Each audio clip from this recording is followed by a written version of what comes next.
Alors dans cette partie, on va s'intéresser à un outil très connu dans Photoshop qui est l'outil baguette magique. Alors on peut y accéder ici sur la barre d'outils, donc c'est cette petite icône.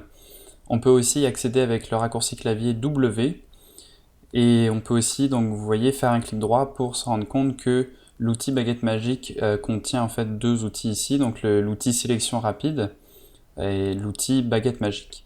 Donc cette icône ici, comme toutes les autres icônes ici qui ont une petite flèche en bas à droite, contiennent deux outils différents.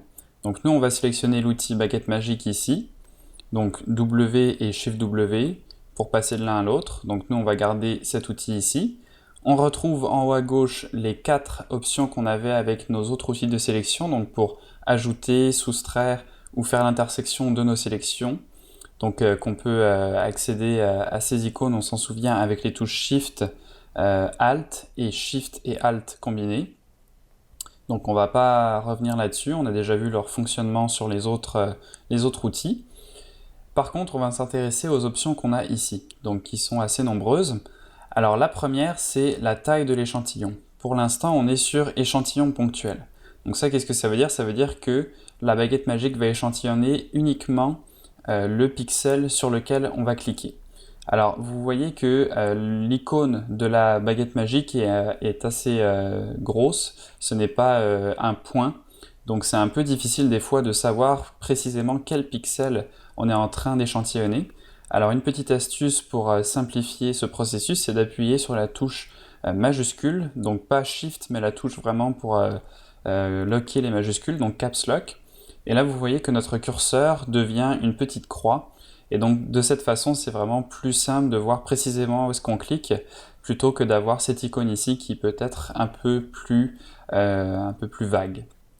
Donc l'échantillon ponctuel, ça veut dire vraiment qu'on va échantillonner le pixel sur lequel on clique.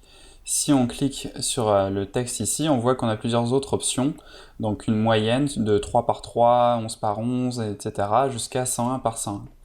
Alors ça, qu'est-ce que ça veut dire? Ça veut dire que si on met par exemple une moyenne de 101 par 101, je vais cliquer sur échantillonner tous les calques ici pour que le résultat de notre opération s'applique sur tous les calques. Donc plutôt que de sélectionner uniquement les pixels qui sont dans le calque actuellement sélectionné, je vais échantillonner sur tous les calques de mon document. Et donc là, si je clique sur la zone grise ici, vous voyez que ma sélection ici en pointillé englobe également la partie sombre ici, donc qui est en noir, puisque la taille ici de l'échantillon est de 101 pixels par 101 pixels. Donc c'est-à-dire que plutôt que d'échantillonner un pixel unique qui aurait été gris, auquel cas, donc je vais vous montrer en ayant échantillon ponctuel ici, si je sélectionne le gris, vous voyez que ça va uniquement sélectionner la partie grise.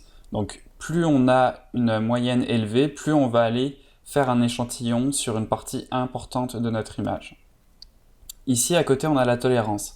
Vous avez sûrement vu quand j'étais dans l'échantillon ponctuel et que j'ai cliqué sur la forme ici, que la sélection ici ne colle pas tout à fait avec la couleur que j'ai échantillonnée, puisqu'on a aussi des pixels ici plus foncés qui sont à l'intérieur de notre sélection. Alors la tolérance, c'est-à-dire que si je sélectionne un pixel ici qui est par exemple gris à 120%, enfin à 20% pardon ici, donc je vais faire un échantillon ici avec la pipette pour voir à combien on est. Donc là vous voyez qu'on est à 52 en rouge, vert et bleu. Et donc ça veut dire ce 32 ici qu'on va pouvoir aller chercher 32 teintes au-dessus et en dessous de notre échantillon. Donc c'est-à-dire que si on a des pixels ici qui sont à 52 plus 32, eh bien il va aussi aller les sampler. Donc si on met cette tolérance à 1 par exemple, et que je refais ma sélection, vous voyez que là on réduit drastiquement le contour de notre sélection qui ne va plus donc englober de pixels trop sombres. On peut même mettre la tolérance à 0, et là vous voyez qu'on va encore plus proche de notre couleur de départ. Ici on a une option lissage, donc ça c'est comme on l'a vu dans toutes les options, dans tous les autres outils de sélection. Si je désactive cette option, que je fais un échantillon ici, et que je crée un nouveau calque, je vais cacher les anciens pour ne pas avoir de forme. Je vais remplir ma sélection avec la couleur d'avant-plan, avec le raccourci clavier Alt et Delete. Et là, donc, vous voyez que j'ai vraiment un crénelage très marqué. ce qui n'est pas le cas si j'avais laissé cette case lissage cochée. Donc là on va refaire le test, je vais sélectionner cette forme ici, je cache mes calques, je remplis la forme, et là vous voyez que ma sélection a de l'anti-crénelage ici, donc on a quelque chose de beaucoup plus lisse. Donc c'est à ça que sert cette option lissage. Ensuite, on a ici les pixels contigus. Alors pixels contigus, c'est-à-dire que par exemple ici vous voyez j'ai deux blobs noirs. Si je désactive pixels contigus, que je garde échantillonner tous les calques ici puisque mes deux formes ici sont sur des calques séparés, donc on veut bien avoir l'échantillonnage sur tous les calques.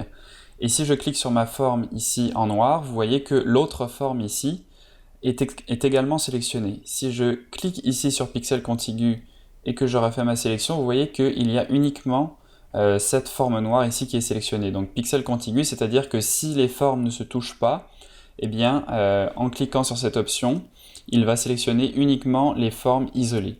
Si je désactive cette option et que je clique, tous les pixels de mon image qui correspondent à la couleur que j'ai échantillonnée vont être sélectionnés, peu importe s'ils sont connectés ou pas à ma forme. Donc voilà pour les pixels contigus et pour donc les options de cet outil de baguette magique qui permet donc de sélectionner rapidement des zones de notre image. Donc voilà pour cet outil.